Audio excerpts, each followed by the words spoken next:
Depuis le début de l'humanité, la mort est perçue comme un mystère insondable, qui suscite la peur et l'incertitude chez chacun. Cependant, pour la foi chrétienne, la mort ne représente pas la fin absolue, mais plutôt une transition, un passage vers une nouvelle forme d'existence. Contrairement à la croyance populaire, qui voit la mort comme une ligne d'arrivée, la Bible présente la mort comme un point de passage. Cette vision est claire tout au long des Écritures, offrant espoir et réconfort à ceux qui craignent la fin de la vie. La première question qui se pose naturellement est la suivante. Si la mort n'est pas la fin, qu'y a-t-il après? La réponse se trouve au cœur même de la foi chrétienne, la promesse de la résurrection et de la vie éternelle. Dans Jean 11, 25-26, Jésus dit « Je suis la résurrection et la vie. Celui qui croit en moi, même s'il meurt, vivra, et celui qui vit et croit en moi ne mourra jamais. » Ce verset résume l'essence de la vision chrétienne de la mort. Elle n'est pas une destination finale, mais un commencement de vie en communion éternelle avec Dieu. Lorsqu'un chrétien est confronté à la mort, il est profondément convaincu que la souffrance et la douleur terrestre ne sont pas le dernier mot. Pour ceux qui suivent les enseignements du Christ, la mort n'est qu'une brève interruption avant la véritable éternité. L'apôtre Paul renforce cette espérance dans 1 Corinthiens 15h54, en disant « Mais lorsque ce qui est corruptible aura revêtu l'incorruptibilité, et que ce qui est mortel aura revêtu l'immortalité, alors s'accomplira la parole qui est écrite. La mort a été détruite par la victoire. » Ce verset, qui décrit la victoire du Christ sur la mort, présente la certitude que la vie ne s'arrête pas avec la perte du corps physique, mais se poursuit dans une dimension céleste. En outre, Jésus lui-même, dans sa résurrection, sert d'exemple ultime de cette transformation. Après sa mort sur la croix, il est ressuscité le troisième jour, apparaissant à ses disciples avec un corps glorifié. Sa résurrection n'est pas un miracle isolé, mais un avant-goût de ce qui attend tous ceux qui croient en lui. Jésus a démontré que la mort n'a pas de pouvoir définitif sur ceux qui ont confiance en Dieu. Cette vision chrétienne transforme le regard que beaucoup portent sur la mort.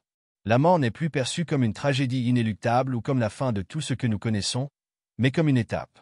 Pour le chrétien, elle n'est pas un motif de désespoir, mais d'espérance, l'espérance d'une vie nouvelle, libérée de la douleur, du péché et de la séparation d'avec Dieu. C'est pourquoi la mort est souvent décrite dans la Bible comme un sommeil, une pause temporaire jusqu'au jour glorieux de la résurrection, 1 Thessaloniciens 4, 13-14. Dans cette perspective, la mort devient un voyage. La vie sur terre, avec toutes ses difficultés et ses joies, n'est qu'une préparation à l'éternité. Et c'est cette promesse d'une vie au-delà de la tombe, remplie de paix et d'union avec le Créateur, qui offre une consolation à ceux qui sont confrontés à l'inévitabilité de la fin. La question qui se pose alors est la suivante. Vivons-nous d'une manière qui nous prépare à franchir ce seuil? Tout au long de l'histoire, de nombreuses cultures et croyances ont tenté d'expliquer ce qui se passe après la mort, y compris la possibilité d'une communication entre les vivants et les morts. Des histoires de fantômes aux rituels visant à honorer les ancêtres, l'idée que les morts peuvent influencer le monde des vivants imprègne l'imaginaire populaire. Cependant, la Bible présente un point de vue clair et définitif sur cette question. Une séparation absolue existe entre les défunts et les vivants. Cette séparation est soulignée dans des passages tels que l'Ecclésiaste 9, 5-6, qui dit « Les vivants savent qu'ils mourront, mais les morts ne savent rien. Pour eux, il n'y a plus de récompense, et même leur mémoire est oubliée. L'amour, la haine et l'envie ont disparu, ils n'auront plus jamais part à rien de ce qui se passe sous le soleil. » Ce texte révèle l'un des aspects les plus profonds de la vision biblique de la mort. Les morts ne sont plus conscients de ce qui se passe dans le monde des vivants et peuvent encore moins influer sur les événements. Cela va directement à l'encontre de nombreuses traditions et croyances qui promeuvent l'idée que les morts sont toujours présents d'une manière ou d'une autre, soit par l'intermédiaire d'esprits, soit sous forme d'énergie. La croyance populaire selon laquelle les âmes des êtres chers peuvent continuer à guider les vivants ou à leur envoyer des messages, d'un point de vue biblique, une déformation. La Bible met clairement en garde contre toute tentative de communication avec les morts, comme le montre Deutéronome 18, 10-12, où des pratiques telles que la nécromancie et la consultation des esprits sont condamnées. En plus d'être une mise en garde contre la tromperie, cette séparation définitive renforce la souveraineté de Dieu sur la vie et la mort. Dans sa parabole de l'homme riche et de Lazare, Luc 16, 19-31, Jésus illustre de manière frappante l'impossibilité de communiquer entre les morts et les vivants. Dans cette parabole, l'homme riche, après sa mort, demande à Abraham d'envoyer Lazare, qui est également mort, pour avertir ses frères de la réalité du tourment auquel il est confronté dans l'au-delà. Mais Abraham lui répond qu'il y a un grand fossé entre eux, un abîme infranchissable, qui rend toute forme de contact impossible. Cette image est une métaphore puissante de la barrière infranchissable que la mort place entre les deux mondes. Cette séparation n'est pas seulement physique, mais aussi spirituelle. Le destin des morts est déjà scellé, soit pour la vie éternelle avec Dieu, soit pour la damnation, en fonction de la foi et des choix faits durant la vie. Il n'est pas possible de revenir en arrière ou de changer ce destin une fois que la mort survient, et c'est l'une des vérités centrales de la foi chrétienne. Cette vérité amène une réflexion importante pour les vivants. S'il n'y a aucune chance de changement après la mort, comment devrions-nous vivre maintenant? La séparation définitive entre les vivants et les morts nous rappelle que le temps dont nous disposons ici est limité et décisif. En 2 Corinthiens 6h2, Paul nous exhorte, « C'est aujourd'hui le jour du salut ».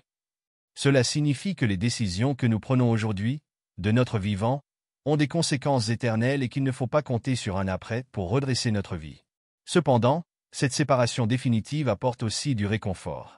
Pour ceux qui perdent des êtres chers, la Bible nous assure que, même si nous ne pouvons plus avoir de contact direct avec les morts, ils sont entre les mains de Dieu, qui est juste et miséricordieux dans son jugement. L'angoisse de ne pas savoir ce qui se passe de l'autre côté de la mort est apaisée par la certitude que Dieu contrôle entièrement le destin de chacun.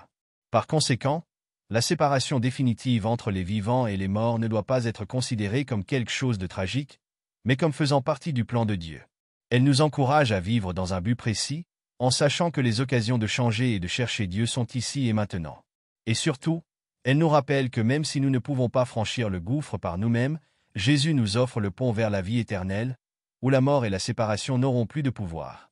Depuis l'aube de l'humanité, l'idée qu'il existe quelque chose au-delà du corps physique a intrigué les philosophes et les théologiens.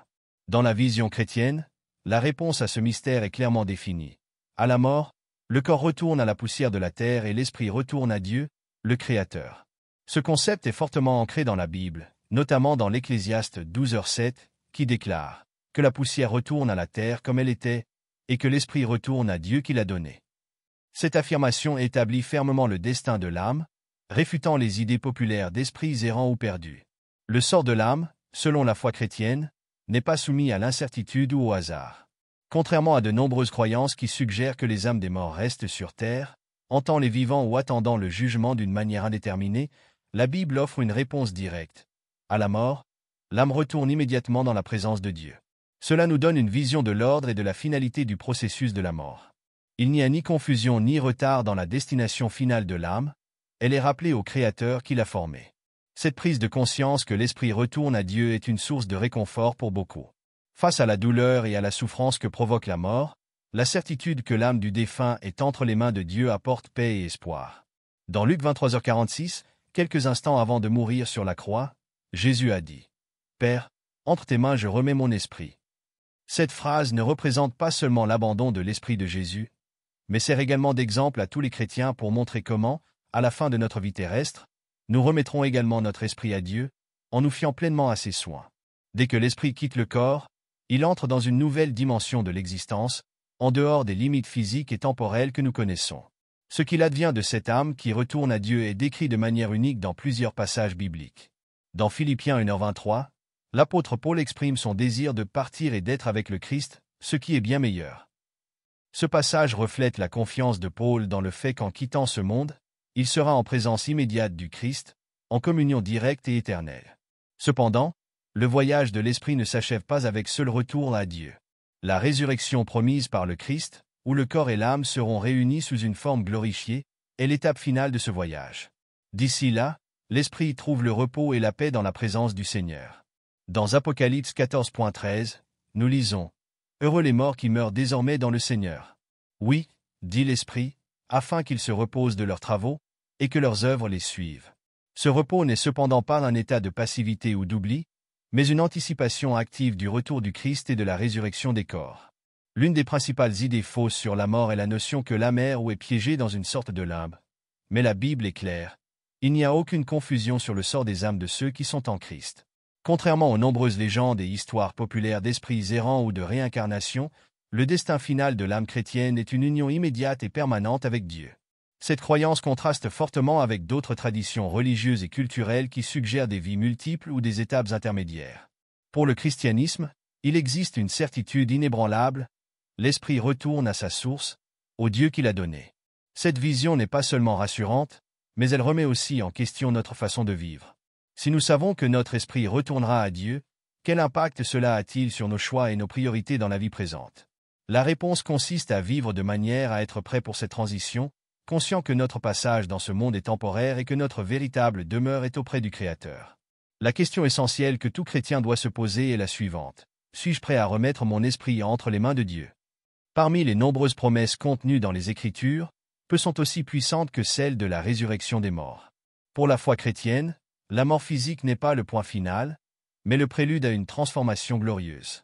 La résurrection, telle qu'elle est enseignée dans la Bible, est l'un des fondements de l'espérance chrétienne. Il ne s'agit pas seulement de la survie de l'âme, mais d'un événement futur où le corps et l'esprit seront réunis dans un état incorruptible, préparé pour l'éternité avec Dieu. L'idée que les morts ressusciteront est au cœur de la foi chrétienne et est directement liée à la résurrection du Christ. Dans 1 Corinthiens 15, 20-22, l'apôtre Paul écrit « Le Christ est ressuscité d'entre les morts, étant les prémices de ceux qui se sont endormis. En effet, de même que la mort est venue par un homme, de même la résurrection des morts est venue par un homme. En effet, de même qu'en Adam tous meurent, en Christ tous vivront. » Dans ce texte, Paul explique que la résurrection du Christ n'est pas un événement isolé, mais un avant-goût de ce qui arrivera à tous ceux qui croiront en lui.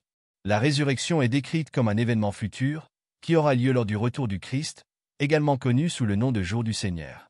Ce jour-là, tous les morts ressusciteront et les vivants seront également transformés. 1 Thessaloniciens 4, 16-17 décrit de manière impressionnante ce que sera ce moment.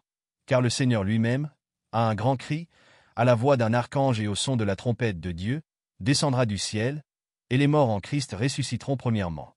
Puis nous, les vivants, nous serons enlevés avec eux sur les nuées, à la rencontre du Seigneur dans les airs, et ainsi nous serons pour toujours avec le Seigneur.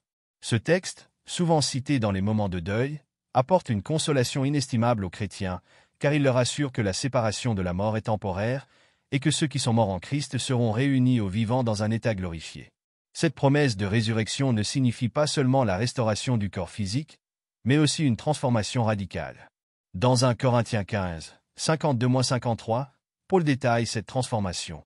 En un instant, en un clin d'œil, à la dernière trompette, car la trompette sonnera, les morts ressusciteront incorruptibles, et nous serons changés.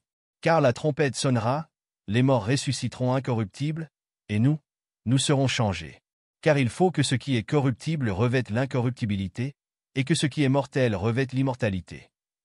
Ici, la promesse est claire, les corps aujourd'hui sujets à la décomposition et à la mort seront transformés en corps immortels, qui ne seront plus soumis aux limitations et aux souffrances que nous connaissons dans cette vie.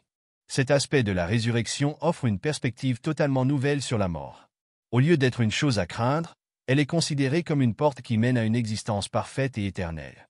Il n'y aura plus de douleur, de maladie ou de chagrin. Toutes les marques du péché et de la chute seront effacées. Apocalypse 21h4 décrit la scène glorieuse de la vie après la résurrection. Il essuiera toute larme de leurs yeux. Il n'y aura plus ni mort, ni tristesse, ni cri, ni douleur, car le monde ancien a disparu. Ce verset résume l'espérance de la vie éternelle, une nouvelle réalité où la mort n'a plus de pouvoir et où la présence de Dieu est totale et constante. La résurrection n'est donc pas un concept abstrait, mais une promesse concrète que le corps, l'âme et l'esprit seront restaurés dans une nouvelle création. La résurrection du Christ est la garantie que tous ceux qui le suivent connaîtront également cette glorieuse transformation. Cela nous amène à réfléchir à l'impact de cette promesse sur notre vie. Si nous savons que la mort n'est pas la fin, mais le début d'une vie éternelle aux côtés de Dieu, comment cela influence-t-il nos choix, nos valeurs et notre façon de vivre? Cette certitude de la résurrection devrait nous inciter à vivre avec détermination et espoir, sachant que les difficultés et les souffrances de cette vie sont temporaires. La promesse d'une vie éternelle avec des corps glorifiés nous rappelle que tout ce à quoi nous sommes confrontés aujourd'hui n'est qu'un prélude à la gloire à venir. En Romains 8h18, Paul déclare « J'estime que nos souffrances présentes ne sauraient être comparées à la gloire qui sera révélée en nous. » Telle est la perspective ultime de la résurrection, la gloire éternelle avec Dieu surpasse toute douleur ou difficulté que nous pouvons éprouver ici. En résumé, la résurrection des morts est la réponse définitive à la fragilité de la vie humaine. Elle nous offre l'espoir d'une nouvelle création, où la mort et la décomposition ne domineront plus, et où nous vivrons éternellement avec le Christ. Il reste à chacun d'entre nous à vivre de manière à se préparer à ce jour, en faisant confiance à la promesse que la vie éternelle nous attend de l'autre côté de la mort. La mort n'est que le début d'une nouvelle phase de l'existence de l'âme. Mais pour les chrétiens, ce voyage ne s'achève qu'au moment du jugement dernier. Cet événement, décrit en détail dans la Bible, marque la fin des temps et le début d'une nouvelle ère dans laquelle toute la création sera jugée par Dieu. Lors du jugement dernier, chaque individu, vivant ou mort, verra ses œuvres et sa foi évaluées. Ce concept ne renforce pas seulement la justice divine, mais offre également de l'espoir à ceux qui ont vécu selon les enseignements du Christ. Le jugement dernier est mentionné dans plusieurs livres de la Bible, mais l'un des passages les plus clairs sur cet événement se trouve dans Apocalypse 20:12, qui dit « Je vis aussi les morts, grands et petits, qui se tenaient devant le trône, et des livres furent ouverts. Puis un autre livre fut ouvert, le livre de vie. Les morts furent jugés d'après ce qu'ils avaient fait, d'après ce qui était écrit dans les livres. » Ce verset révèle que chaque acte de chaque personne sera mis en lumière ce jour-là. Rien ne sera caché, et chaque action, bonne ou mauvaise, sera examinée. Cependant, le jugement dernier ne doit pas être considéré uniquement comme un moment de condamnation, mais comme l'accomplissement de la justice de Dieu. Pour les fidèles, c'est le moment de recevoir la récompense éternelle. Dans Matthieu 25, 31 à 34, Jésus décrit le jugement comme une séparation entre les brebis et les boucs, où ceux qui ont suivi ses commandements entendront les mots. « Venez, vous qui êtes bénis de mon Père. Entrez en possession du royaume qui vous a été préparé dès la fondation du monde. » Ces paroles, pleines d'espérance, confirment que ceux qui ont vécu selon la volonté de Dieu seront accueillis dans le royaume des cieux. Le jugement dernier soulève également la question de la repentance. Tout au long de la Bible, Dieu offre d'innombrables occasions aux êtres humains de se repentir de leurs péchés et de revenir à lui. Dans 2 Pierre 3:9, il est dit « Le Seigneur ne retarde pas sa promesse, comme quelques-uns le pensent, mais il use de patience envers vous, ne voulant pas que quelqu'un périsse, mais que tous arrivent à la repentance. » Cette patience divine démontre le désir de Dieu de sauver le plus grand nombre possible de personnes, en donnant à chacun la possibilité de changer de vie et d'échapper à la condamnation. Cependant, le jugement dernier comporte également un avertissement pour ceux qui rejettent délibérément le message de l'Évangile. Dans Jean 12h48, Jésus déclare « Celui qui me rejette et ne reçoit pas mes paroles à quelqu'un pour le juger, la parole même que j'ai prononcée le jugera au dernier jour. » Ce verset souligne que le rejet des enseignements du Christ aura des conséquences éternelles. La justice de Dieu est implacable, et ceux qui ont vécu dans la désobéissance devront faire face à la réalité de leur choix. Bien que le jugement dernier donne l'image d'une évaluation sévère des vies humaines, il s'agit également d'un événement profondément consolant pour ceux qui ont souffert d'une injustice. Nombreux sont ceux qui, tout au long de l'histoire, ont connu la persécution, la souffrance et une douleur inimaginable, parfois sans voir la justice dans cette vie. Le jugement dernier est le moment où Dieu rétablira toute la vérité, en jugeant équitablement. Tous ceux qui ont été opprimés, maltraités ou lésés trouveront du réconfort dans le fait que Dieu rendra justice. Cela est réaffirmé dans Romains 2h6, où Paul déclare « Dieu rendra à chacun selon sa conduite ». Un autre aspect essentiel du jugement dernier est le concept du livre de vie, mentionné dans Apocalypse 20h15. Si le nom de quelqu'un n'a pas été trouvé dans le livre de vie, il a été jeté dans l'étang de feu. Le livre de vie contient les noms de ceux qui sont sauvés par la foi en Jésus-Christ. Pour les chrétiens, le fait d'avoir leur nom inscrit dans ce livre signifie l'entrée garantie dans la vie éternelle avec Dieu, une destination finale où il n'y aura plus de douleur, de souffrance ou de mort. La préparation au jugement dernier doit donc être au cœur de la vie de chaque chrétien. Il ne s'agit pas seulement d'éviter le péché, mais de vivre activement et avec dévouement, en pratiquant la justice, la miséricorde et la foi. Chaque jour est l'occasion d'aligner notre vie sur les enseignements du Christ, sachant qu'un jour nous nous tiendrons devant le trône de Dieu. Cette compréhension change complètement notre vision de la vie, car tout ce que nous faisons a des conséquences éternelles. Enfin, le jugement dernier n'est pas seulement un jugement, mais la promesse du salut pour ceux qui choisissent de vivre selon la volonté de Dieu. Pour les fidèles, cet événement apporte la certitude que la mort n'est pas le dernier mot. Au contraire, elle marque le début d'une nouvelle ère de justice, de paix et de communion éternelle avec le Créateur.